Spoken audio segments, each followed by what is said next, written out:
Halo buat seluruh para pencinta bola basket di tanah air, kembali bersama dengan podcast Ibu Segala Bangsa.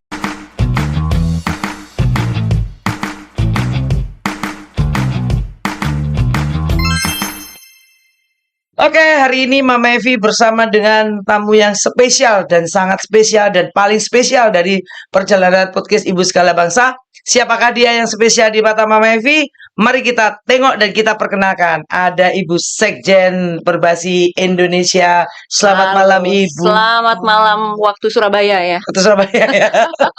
Karena ini malam ya ternyata ya. Betul. Ibu harus memperkenalkan dulu karena kalau di Jawa Timur Mama Evi orang sudah tahu, tapi Ibu Sekjen yang cantik ini kelihatannya di Jawa Timur juga harus diviralkan ini. Waduh. Halo teman-teman semua, saya Nirmala Dewi, boleh panggil Nirmala, boleh panggil Dewi, terserah. Saya Sekjen Perbasi, sekarang bekerja sama dengan Bu Evi, sama-sama mengawal bola basket Indonesia, menjaga segala regulasinya, menjaga prestasinya bersama teman-teman semua yang ada di Perbasi, bukan cuma di DPP tapi di seluruh Indonesia. Keren. Tapi kelihatannya Ibu nggak sendiri nih membawa Sri Kandi yang hebat dari FIBA ini. Hari Coba. ini kan temanya 3 Sri Kandi. Oh, 3 siap. Oke, kembali kita menyapa tamu kita yang luar biasa dari FIBA Indonesia ya. Terima kasih Bu Evi, selamat malam semua, halo. Kenalan lagi nih? Ya, harus dong. Saya Rufi dari FIBA Indonesia. Itu aja mungkin ya. Oh gitu ya? Iya. Kalau FIBA Singkat, padat. Oke, kalau gitu saya lebih senang hari ini ke Teh Rufi dulu karena kebetulan kalau sudah dibilang FIBA Indonesia, semua orang pengen tahu sebetulnya apa, siapa, dan mengapa ada di Indonesia. Oke. FIBA Indonesia itu dibentuk karena sebagai suatu legacy yang dihasilkan dari kegiatan FIBA World Cup. Kalau kita ingat tahun 2023 FIBA World Cup di Indonesia dan di 3 negara ya, Indonesia, Filipina dan Jepang meraih sukses besar, terutama di Indonesia. Kenapa? Karena Indonesia pada saat itu tahun 2023 adalah negara pertama sebagai tuan rumah yang tidak mengirimkan timnya, tapi secara okupansi untuk pembelian tiket dan pemenuhan gedung itu sangat luar biasa. Itu belum ada pemainnya ya? Belum ada. Berarti kalau nanti ada pemainnya lebih gila lagi ya? Artinya marketnya luar biasa. Betul. Oke, kalau boleh istilahnya di-spill sedikit untuk kira-kira kita dapat tuan rumah lagi kapan ya kalau untuk Piala Dunia lagi? Itu memang proses. Oh ya, yang junior. Yang junior. Kalau yang senior semuanya sebenarnya prosesnya sama melalui bidding. Tapi untuk junior ini kita ada 2 tahun berturut-turut, tahun 2028 dan 2029. World Cup ya itu ya? World Cup. Iya. Tahun 2028 itu untuk putri. Iya. 2029-nya untuk putra. KU? Putra KU 19, bukan KU ya, kita bilangnya under 19. Oke.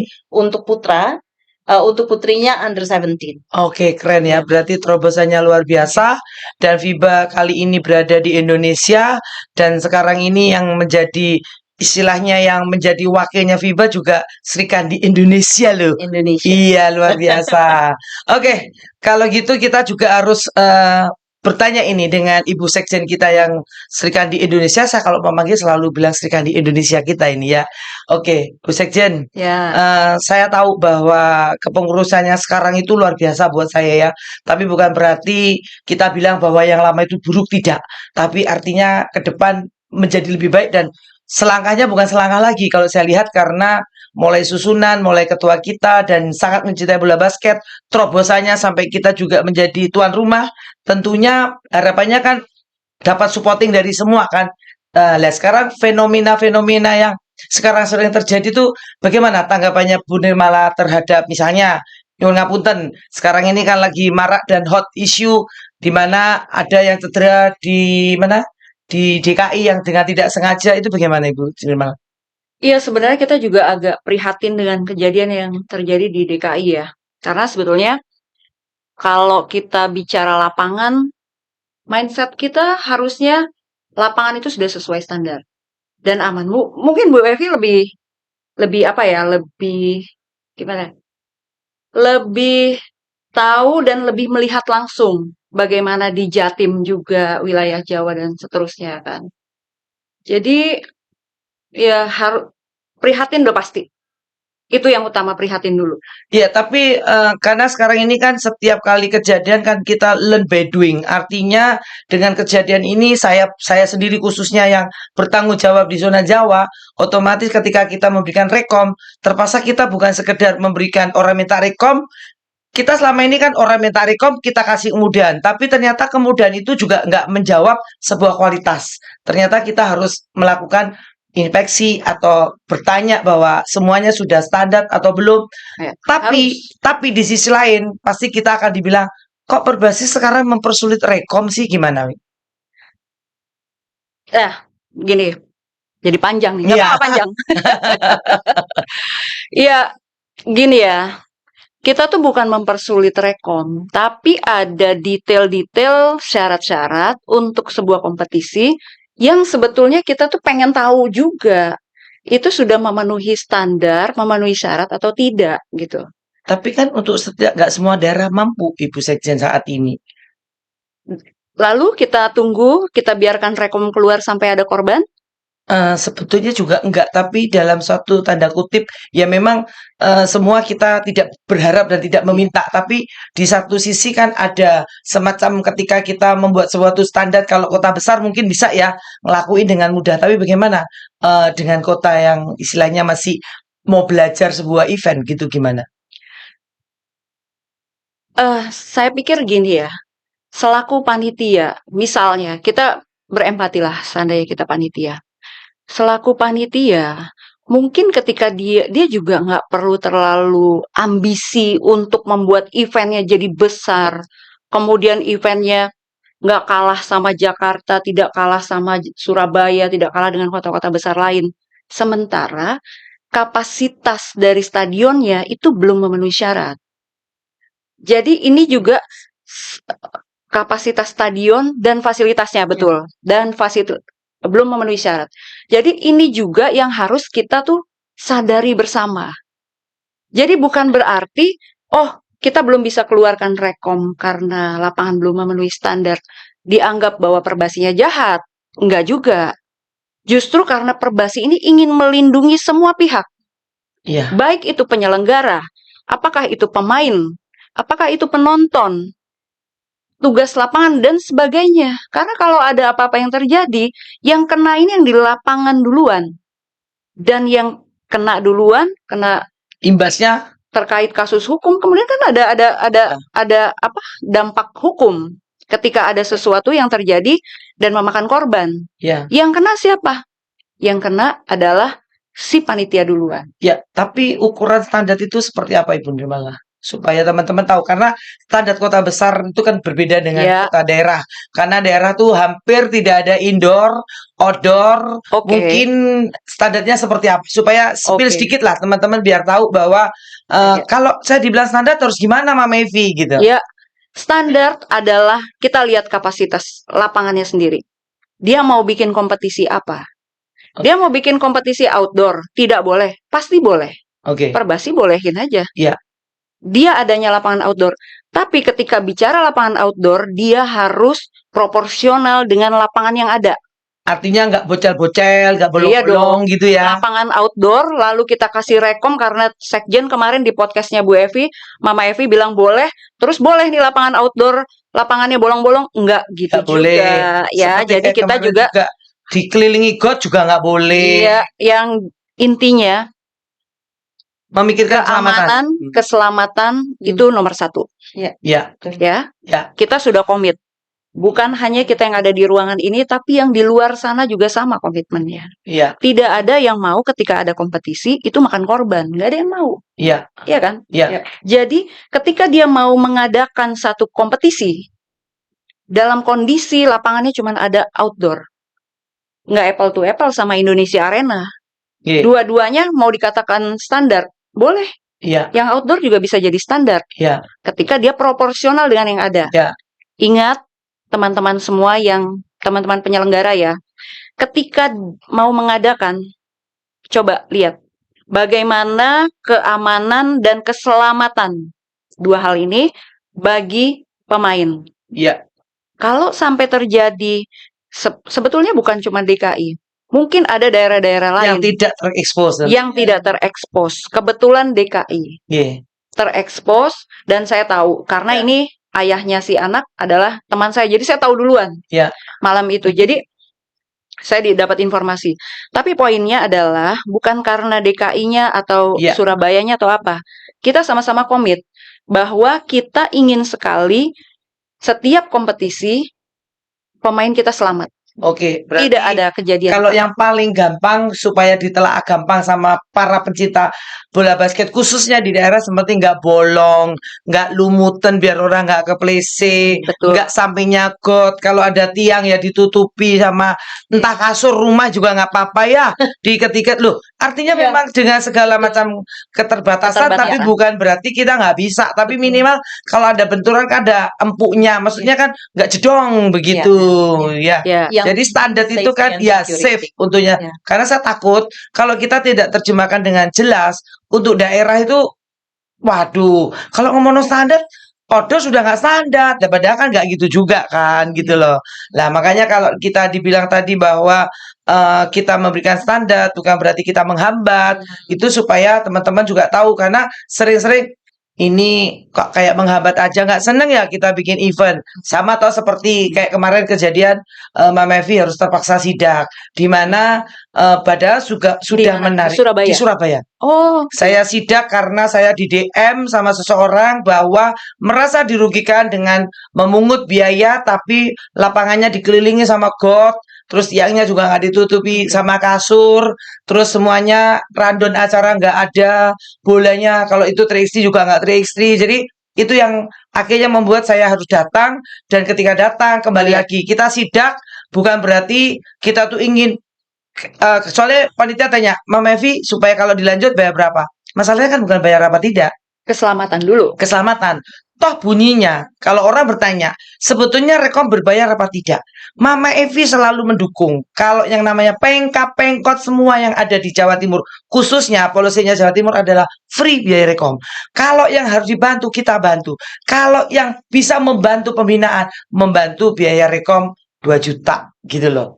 Oke. Jadi kita ini sebetulnya bukan asal kepingin mau, toh bunyinya ketika panitia tidak sanggup melanjutkan tapi pingin harus dilanjut karena itu sudah semifinal dan final, Perbasi tidak segan mengeluarkan uang dan pindah ke W Arena dan biaya wasit kita yang tanggung. Oke. Artinya kan kita nggak seperti yang netizen bilang bahwa ini nyidak berarti mau golek duit, nggak gitu Bu Nirmala. Tetapi saya selaku Waketum Sona Jawa tegak lurus dengan perintahnya PP untuk mengamankan, mendisiplinkan, dan semua aturan dikembalikan. Apalagi basket sekarang sudah going to itu industri.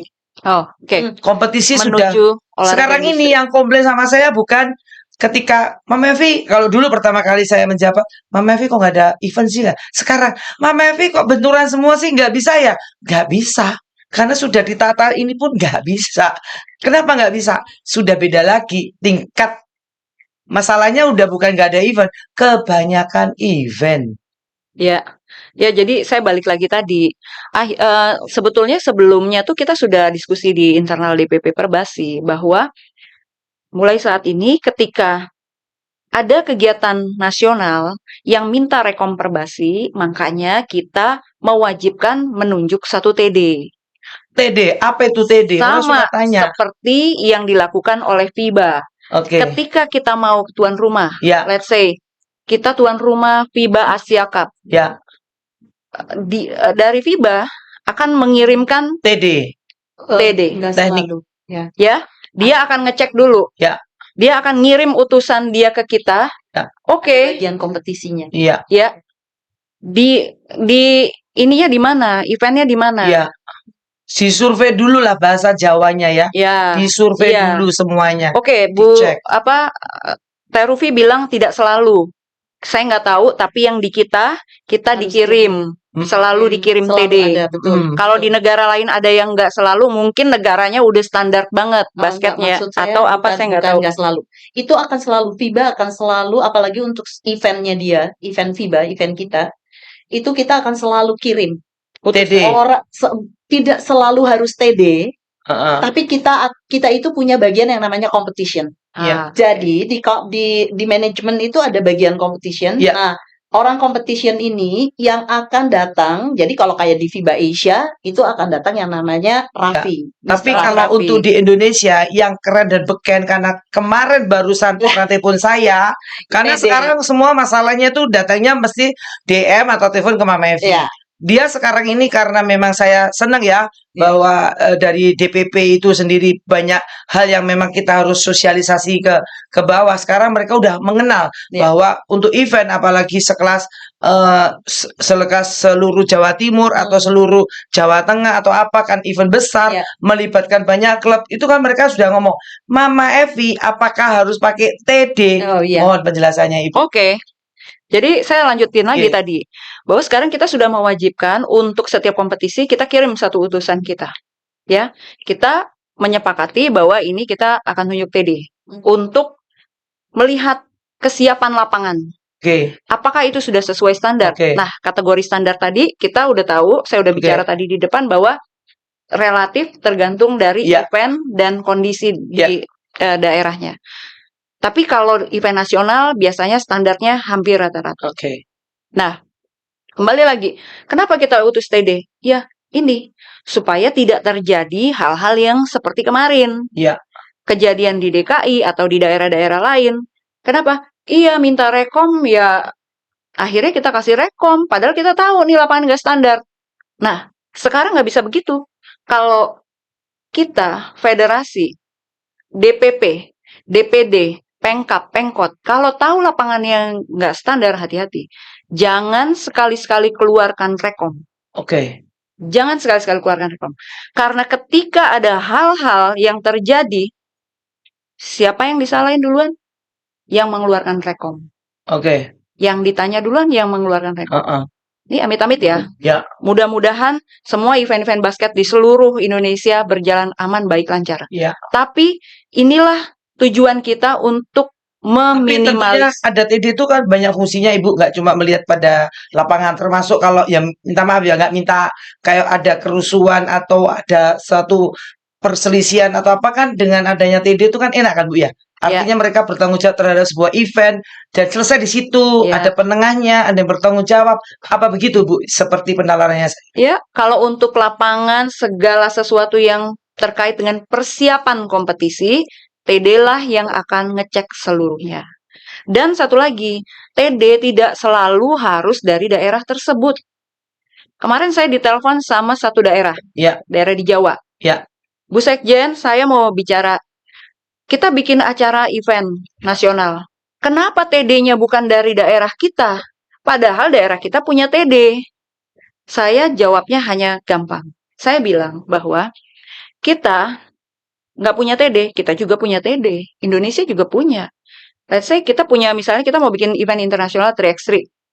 Emang kita nggak punya TD-nya? Punya. Tapi kita nggak dikasih seorang TD-in kita, seorang Anthony atau Cia di sini TD-in kita. Kita dikasihnya selalu yang dari luar, dari mana. Nah, sama kayak 55, 5 on 5, kita dikasihnya ya TD dari negara mana. Ya nggak apa-apa, karena kalau misalnya saya kasih yang dari daerah tersebut, ya kan mereka bisa ngobrol nanti. Ya udahlah, ini maklum aja, ini kan begini memang Jadi adanya lebih baik daerah untuk kita. secara kualitas lebih baik cross ya, orang yang Ya. independen lah. Netral. Netral lebih utama. Ya. Lalu pertanyaan kedua, lalu kalau netral bagaimana daerahnya dia ikut? Misalnya ternyata dari Surabaya TD-nya saya kirim ke satu daerah. Sementara Surabaya juga ngirim tim ke sana. Ya. Dianggap nggak netral dong. Itu pertanyaan ke saya. Ya. Saya bilang, TD itu, ingat ya teman-teman semua, TD itu hanya ketika persiapan kompetisi dan kompetisi di ketika turnamennya berjalan, apapun itu, apakah liga atau turnamen atau apa, dia tidak berhak untuk masuk ke lapangan. Oke. Dia hanya kalau sudah berjalan itu urusan wasit. Oke. Nggak ada yang boleh. Emang TD bisa ngatur? Wasit ini nggak boleh? Nggak bisa. Oke. TD itu datang berapa hari sebelum. Oke, ngapain, mana lapangannya? Ini. Terus Tapi ini kalau orang manggil TD gitu kena biaya nggak, Ibu? kalau dia sejauh ini Ya, silahkan disepakati oleh berniko lah ya. Pengprov atau DPD. Ya. Ibu Evi sebagai ketum Jatim mau kirim TD ke, misalnya sudah ada TD ya di Pengprovnya, mau kirim ke Banyuwangi atau mau kirim ke Malang atau mau kirim kemana, disepakati saja. Oh, saya mau kirim, tapi ongkos transportnya kamu yang bayar. Ya. Silakan aja, kesepakatan. Ya. Yang penting intinya tidak memberatkan kedua belah pihak ya. Ya, kalau kita DPP, kita kirim TD-nya ke sana. Kita kirim nanti. Kalau panitia bilang udah, kita nyiapin penginapan untuk TD, ya silakan aja. Ya. Bagaimana dengan FIBA? FIBA kirim TD ke kita. Apakah kita bayar? Kita nggak bayar biaya TD seperti tiket pesawat dan lain-lain. Cuman penginapan ya. Penginapan dan makan. Penginapan dan makan dan transport lokal. Itu yang kita siapin. Itu semua biaya tiket, honornya si TD itu dari FIBA. Dapatnya dari mana? Nah, ini nyambung ke Rekom. Ya. Pertanyaan tadi, Rekom itu boleh berbayar atau tidak? Nah, Rekom berbayar atau tidak diatur. Berbayar boleh, tidak juga silahkan. Jadi sebetulnya kita mengembalikan kepada DPD-DPD sesuai dengan kesepakatannya di dalam peraturan yang dibentuk oleh DPD. Kemampuan. Selagi tidak bertentangan dengan ADART. Ya, jadi yang paling tahu DPD, menyesuaikan dengan kemampuan dirinya. Jadi kalau misalnya mau dibikin, oke, kita sepakati. bikin free untuk pengko juga boleh. Kan selama ini kan kita seluruh pengko di Jawa Timur free kalau mau bikin event, kecuali swasta istilahnya yang punya event yang IO yang memang menarik keuntungan dari event berbasi, kita pasti kenakan biaya. Kenakan biaya. Ya. Subsidi silang lah ibuku sayang. Kenapa begitu? Dasarnya apa? Kita juga kalau mau jadi tuan rumah FIBA World Cup, kalau kita bicaranya Rekom. Iya.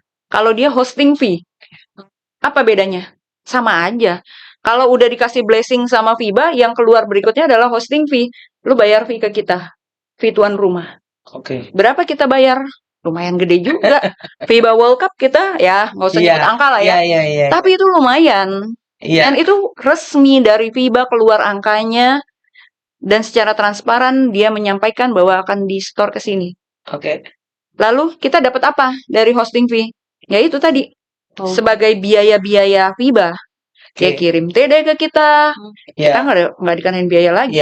Dia kirim guidance pendamping beberapa FIBA ke sini.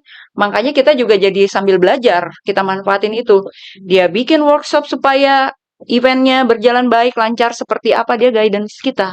Dan itu semua sudah bebas biaya. Siap. Sudah dianggap sebagai biaya hosting. Ya, oke.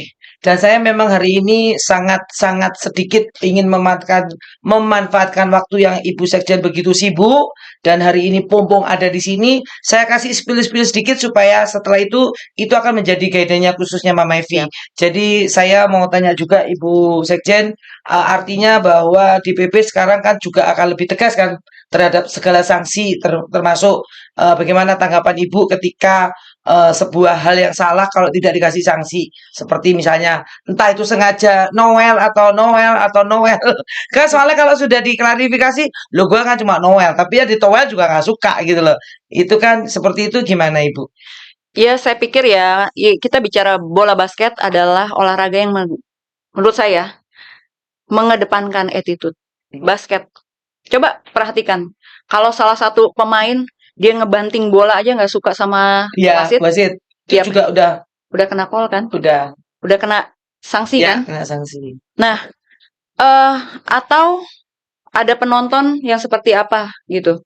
Nah, sebetulnya kita balik lagi, apalagi dia sampai sentuhan fisik Ya. kalau saya lihat, saya tahu yang dimaksud sama Ibu Evi dan saya melihat videonya. Lagi pak gitu ya. Di area penting lah, area pentingnya orang ya. Gitu. Ya. Saya rasa itu tidak mendidik bagi si anak. Kalau kita bicara attitude. Cuman kita gini, DPP ini ngelihat situasi begini, saya langsung tanya, bagaimana ini? DPD-nya ngapain? DPD, teman-teman DPD perwakilan ya, saya nggak secara ofisial karena coba deh ngobrol dulu gitu. Mereka jawab bahwa iya Bu Sekjen kita sudah sanksi. Oke, berarti saya berpikir bahwa DPD-nya sudah melakukan hal yang benar. Kita sanksi sampai sekian bulan tidak bisa melatih di basket. Oke, lalu tapi ada proses hukum yang dijalanin. Menurut saya nggak semuanya diambil alih atau di take over oleh DPP selagi semuanya sudah berjalan baik. Oh, selesai di DPD ya. Dan sudah selesai, udah. Saya lebih senang seperti itu, artinya semua partikel-partikel di bawah itu sudah pada berjalan sebagaimana mestinya, itu lebih baik. Jadi kita sifatnya hanya memantau. Sekarang ini saya setuju Bu Sekjen karena kita pun juga ingin membawa basket ke depan lebih baik. Persiapan kita menyongsong bahwa basket menjadi industri. Betul. Semua peminatnya banyak. Apalagi Bapak Ketua kita ini Pak Budi tuh kepingin semua orang kena bola basket. Ini kan akan dibuat oleh beliau bahwa semua akan harus kena bola basket. Itu otomatis aturan-aturan kan harus dijalankan. Tapi bagaimana di kala yang sudah kita pada posisi seperti ini, gimana tanggapannya Bu Sekjen ketika Mama Evi itu dapat DM dari seseorang yang berbunyi mau main basket aja harus curi umur. Itu gimana Bu Sekjen?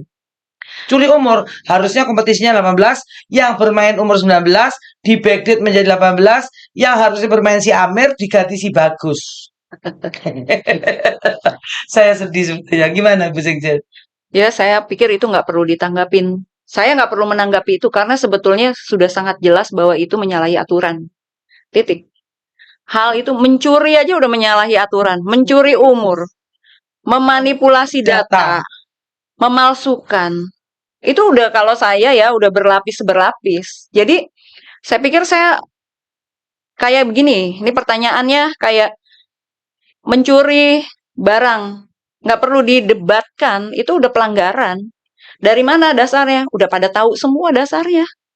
Saya pikir makanya saya bilang kembalikan lagi kepada DPD. Kalau itu terjadi di DPD, di eventnya DPD, balikin. Apa langkah yang sudah Tapi yang jelas harus dapat sanksi kan? Harus dong. Iya. Ya makanya tadi saya bilang, saya nggak mau detail karena ini bukan hal yang baru. Bukan hal yang aneh. Ini hal yang umum yang kalau dilakukan pasti salah dan sudah tahu segala risiko dan konsekuensi. Masalahnya banyak beberapa orang itu yang nggak sadar bahwa sekarang eranya udah digital. Mereka berbuat apa? Mereka tuh berpikirnya kayak kita zaman yang dulu udah nggak kayak gitu. Nah, ketika sekarang ini digital jalan, DM bisa DM ke Mama Evi, semuanya dibuka sampai saya bilang, aduh Tuhan, bagaimana ini kok bisa terjadi? Apalagi menurut saya, basket itu kan selain mencari prestasi kan, basket mencari pertemanan, mencari kekeluargaan, dan gol itu kan kemenangannya mereka kan bukan kemenangannya terakhir, sehingga kenapa harus sampai seperti itu gitu loh. Dan dan spirit olahraga itu sendiri kan menjunjung tinggi sportivitas ya, sportsmanship ya. Jadi ya sportif aja. Persoalannya kan kalau kita lihat lagi kalau kita bicara lebih luas lagi tentang olahraga, di Olympic Charter itu kan jelas bahwa semua kegiatan olahraga ini kan masalahnya hanya partisipasi. Betul kita itu berkompetisi, betul, tapi rohnya, spiritnya adalah berpartisipasi itu. Ya, betul. Gitu. Jadi ya sportivitas dulu yang diutamakan. Menang atau kalah tergantung dari bagaimana berapa keras kita berlatih dan berapa keras kita mau memenangkan pertandingan itu. Bukan dengan cara cheating ya. Masalahnya sekarang ini gara-gara cuma karena kepingin menang dan kalah, seakan-akan kemenangan itu everything. tapi mereka melupakan sebuah attitude, edukasi, dan Etika. pembentukan karakternya anaknya. Betul. Nah, itu loh. Di anak-anak sekarang itu kita berharapnya dari basket kan akan mengolah menjadi dia lebih baik. Dan saya khususnya saya pribadi apapun yang menjadi programnya DPP, saya selalu support. Makanya ketika saya ditanya sama teman-teman, sepi lagi nih Bu Sekjen, nyuwun ngapunten karena pompong ada Bu Sekjen. Semua pertanyaan kita borongkan hari ini walaupun saya tahu bahwa ke depan podcast Ibu Segala Bangsa akan selalu setiap kali ketemu Bu Sekjen akan ingin berkomunikasi dan bercurhat tentang kemajuan bola basket. Tapi sedikit aja Bu Sekjen bahwa selama ini yang lalu kan sudah disampaikan bahwa anak-anak itu kan ada yang namanya usia pembinaan mini basket itu akan kira-kira masih tetap ada atau gimana tuh Bu Sekjen? Spill aja Bu Sekjen. Mini basket. Yes. Gini, teman-teman semua, Perbasi ini bukan bikin-bikin aturan sendiri. Segala sesuatunya kita ngeliat FIBA. FIBA ada nggak? Kalau FIBA ada, pasti kita jalanin. Kalau FIBA bikin jambore atau FIBA bikin kegiatan apa, kita bikin. Kalau FIBA bikin kompetisi kelompok umur sekian, kita bikin. Kalau tidak, kita juga tidak lakukan. Tapi adakah di dunia internasional kegiatan-kegiatan kelompok umur sekian? Ada. Tapi FIBA juga tidak secara keras seperti melarang sama sekali anak usia segini. Jadi prinsipnya untuk anak-anak kita tetap hadir. Prinsipnya membina, membuat mereka tuh bergembira, bermain, mengenal lebih dekat lagi sama basket, dan mereka senang sama olahraga ini.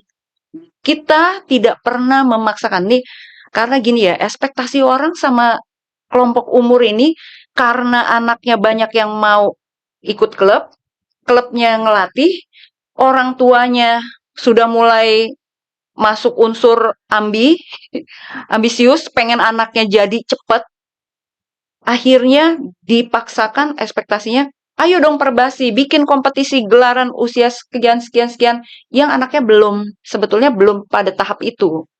Jadi, kalau kita paksakan, makanya kita nggak pernah keluarin rekom untuk anak-anak yang mini-mini, yang usia-usia baru pemula ya. Kenapa? Karena si anak ini logikanya belum sempurna. Pemahaman dia terhadap segala sesuatu belum sempurna. Dia masih nangkep bahwa, oh seru main basket. Kalau kita paksakan, dia main basket. Dia kalah, dia pulang, Nangis. dia patah hati, dia nggak mau main basket lagi. Siapa yang rugi? Tapi Ibu Sekjen mengingat apa yang disampaikan sangat bagus ini, kira-kira Ibu Sekjen sudah tahu nggak hal-hal yang terjadi di bawah bahwa anak 8 tahun aja sudah bisa dikontrak dengan seseorang 150 juta, gimana Bu Sekjen? Ibu Evi, Wakatum Zona, Jawa. Banyak nerima DM, banyak nerima aduan dan sebagainya. Betul. Saya, Sekjen Perbasi, hampir 2 periode, ya, yang nge-DM saya juga banyak seluruh Indonesia. Ya, betul. Mengenai Sekarang mini udah pindah ke basket, saya, Bu. mengenai mini basket, yang nge-WA, yang nelpon, yang japri, banyak sekali. Makanya saya bisa dengar kejadiannya di mana, sayanya di Jakarta, kejadiannya di mana, saya bisa dengar dan saya tahu. Jadi yang kejadian-kejadian anak di bawah umur diperlakukan sekian, itu saya juga mendengar banyak permintaan kompetisi, permintaan ini, permintaan itu juga Tapi banyak. gimana Ibu tanggapannya Ibu, anak sekelas masih 8 tahun, bahkan diperebutkan, tidak dikasih surat keluar, udah diperebutkan loh, seakan-akan kayak udah calon gimana, bahkan nilainya tuh bukan nilai yang kecil Ibuku sayang, 150 juta dia itu. Iya. Sebetulnya kalau kita bicara anak-anak juga, nggak cuma basket aja, semuanya. Makanya di dalam bernegara juga kan diatur undang-undang bagaimana Perlindungan anak ya. perlindungan terhadap anak. Tidak boleh eksploitasi terhadap anak terlalu berlebihan. Ya. Nah, itu diatur anak 8 tahun. Saya sendiri pikir dia lagi masa-masa bermain, terus kita sudah bicara kontrak, kita Dan sudah terpisah bicara dari angka. orang tua. Gara-gara itu kan dia harus terpisah dengan orang tua. Ya, kita sudah bicara angka, kita sudah bicara itu. Harusnya tidak sampai seperti itu. Jadi, kalau saya sih bersaran, biarkanlah dia bertumbuh secara perlahan. Kalau kita nemuin anak-anak dari daerah mana, kita anggap dia bagus, kita mau bina, ya bareng-bareng sama orang tuanya, sama-sama komunikasi sama orang tuanya.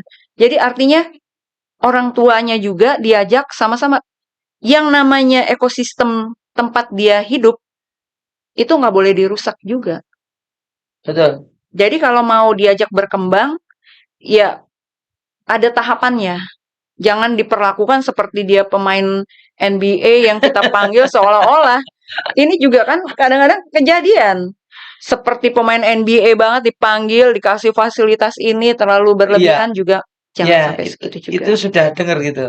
Oke, sebelum kita mengakhiri mungkin ada sedikit karena ini ada dari FIBA yang hadir di podcastnya Ibu Segala Bangsa, karena saya sudah mendengar sedikit spill sedikit tentang basketball for good itu seperti apa Ibuku sayang? Tadi menyambung pembicaraan yang cukup panjang dengan Ibu Sekjen. Di situ kan disebutkan ada development gitu ya, Ya. pembinaan untuk anak-anak. Betul sekali tadi pada usia dini, anak-anak itu yang namanya anak-anak itu harus dikembalikan lagi ke Anak-anak. anak-anak. Di mana anak-anak itu harus gembira, harus ceria, harus bahagia, harus bisa bermain gitu ya, bermain dan belajar. Dalam program Basketball for Good ini, kami dari FIBA, sebenarnya ini adalah program dari FIBA Foundation, Yayasan FIBA. Di mana kegiatan ini adalah kegiatan pembinaan anak-anak. Pembinaan bukan hanya anak-anak, tapi juga pembinaan terhadap guru-gurunya.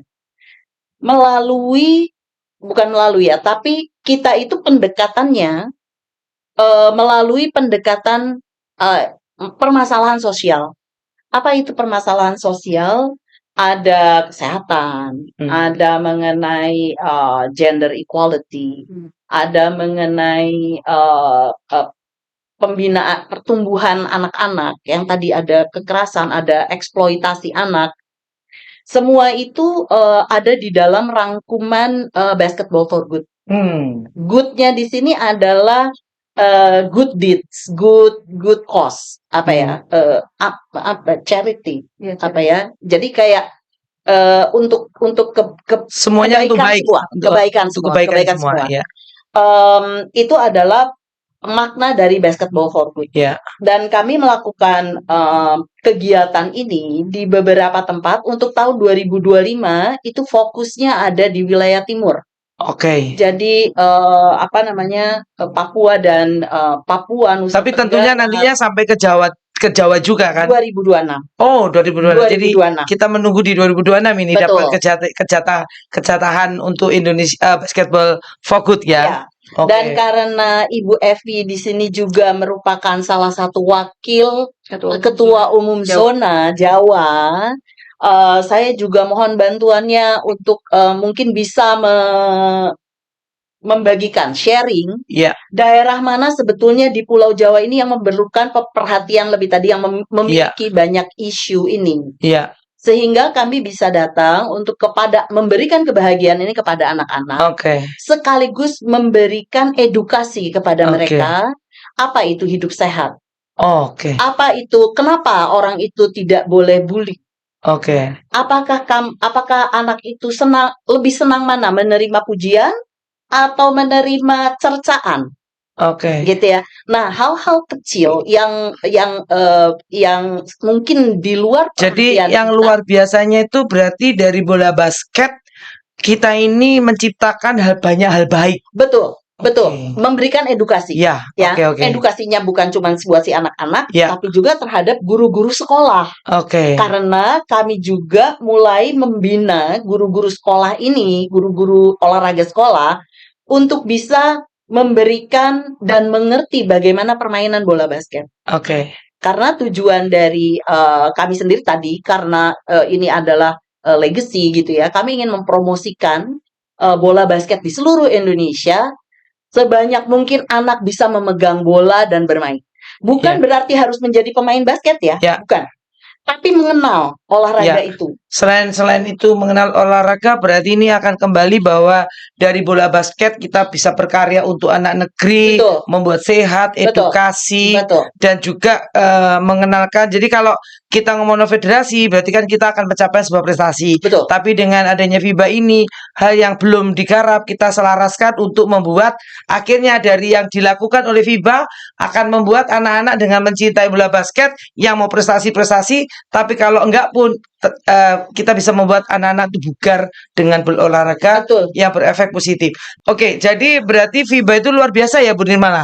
Luar biasa sekali, kan seperti yang tadi disampaikan sama Ibu Rufi, artinya kan FIBA sebagai federasi dunia, dia saja tidak memaksakan anak-anak untuk main basket. Padahal Melalui program basket harusnya Football ditaruh ini. FIBA di Indonesia kan, bayangan kita kan bagaimana mencetak orang-orang basket-basket. Iya, tapi Oke. enggak kan, tidak dipaksakan oleh FIBA. Dia meminta anak-anak untuk suka aja dulu. Makan yang bergizi, hidup sehat, pegang bola nih. Mau gimana? Mau nanti jadi pemain basket atau tidak nanti. Tapi berbahagia dulu, olahraga dulu gitu. Jadi basket membuat bahagia. Iya, padahal di FIBA dunia, apalagi perbasi, kita juga sama. Kita tidak akan memaksakan anak-anak di bawah umur yang masih usia-usia Iya. dini Bahkan ini untuk tiba-tiba langsung jadi kayak kita pemain cuti harus. harus seperti pemain profesional, tidak. Ya. Dan itu sudah pasti Ya, tidak kita. bahkan nggak sedikit loh Ibu, karena ambisi orang tua kadang-kadang anak itu dipaksa sampai lu harus menjadi pemain basket hebat, lu harus begini, harus begini. Nah, itu kan sudah sangat merenggut hak main, Ya. hak bersenang dari anak, hak semuanya ya. Iya. Oke, mungkin Aku tambahin sedikit boleh? Ya. Jadi aku cuman mau mempertegas aja dari yang Ibu Sekjen sampaikan. Yang tadi Ibu Sekjen sampaikan itu bukan berarti bahwa anak FIBA tidak memaksakan anak untuk bermain. Maksudnya bermain adalah berkompetisi. Kalau kita bermain bola basket ya, Iya. course kita Akan harus bermain, mendukung. ya. Karena kan mereka harus mulai suka Senang bola, basket, senang ya. ya, Oke. melakukan kegiatan Iya, itu. oke. Tapi yang tidak dipaksakan adalah Berkompetisi. pada level yang sangat Dini, Iya. Iya. untuk dini tapi tinggi. Jadi pemain seperti selayaknya pemain pro. Pro ya. Jadi FIBA yang itu aja nggak mau begitu. Iya. Tapi memang ini harus diedukasi. Semoga dari podcast Ibu Segala Bangsa membuat pemahaman terutama ibu-ibu ini, emak-emak, supaya karena kekuatannya anak-anak kan di emak-emak, guidernya di emak-emak. Jadi kemarin aja juga ada orang yang bilang setelah mendengarkan podcastnya Mama Evi juga jadi nggak intervensi terhadap pelatih. Artinya semoga hal ini juga membuat sebuah edukasi, emak-emak akan sadar. Oh, jadi nggak gitu ya konsepnya. Oh, begitu ya Mama Evi. Oh, begitu ya Bu Sekjen. Semoga akan mendapat memberikan manfaat yang baik untuk yang ingin baik. Tapi kalau sudah ngomong provokator, kita nggak bisa ngomong lagi. Karena kalau untuk orang yang baik, semua hal baik akan diterima dengan baik. Pastinya. Tanpa terasa, jangan dikasih banyak-banyak ya. Nanti kalau dikasih banyak-banyak, takutnya biarlah itu menjadi hal yang membuat orang jadi, ini basket for good kira-kira kemana ya? Nah, itu akan menjadi perbincangan kami di berikutnya. Yang jelas, kalau kita berbicara sebuah basket, waktu itu tidak terasa, kita sudah di deadline bahwa 30 menit lebih. Ya kan? Tapi nggak apa-apa. Artinya bahwa basket itu bertumbuh, dan minatnya bertumbuh, dan dari basket kita akan menjadi hal baik yang berefek baik untuk mempersiapkan Indonesia emas. Dan terima kasih untuk kehadirannya Ibu Nirmala, Sri Kandi Basket Indonesia, dan Ibu kita Sri Kandi FIBA Indonesia yang luar biasa. Terima kasih. Ya, dan terima kasih. Semoga ke depan kami masih bisa mengundang lagi. Jangan sungkan-sungkan untuk sering, karena mereka semua tuh membutuhkan sebuah percontohan bahwa wanita tuh luar biasa. Iya kan? Kan FIBA kan juga pingin wasit juga. Ini belum ngomong wasit lagi, udah waktunya udah habis. Oke, terima kasih dan sampai ketemu kembali dengan podcast Ibu Segala Bangsa. Salam sarangyo dari Mama Evi untuk semuanya.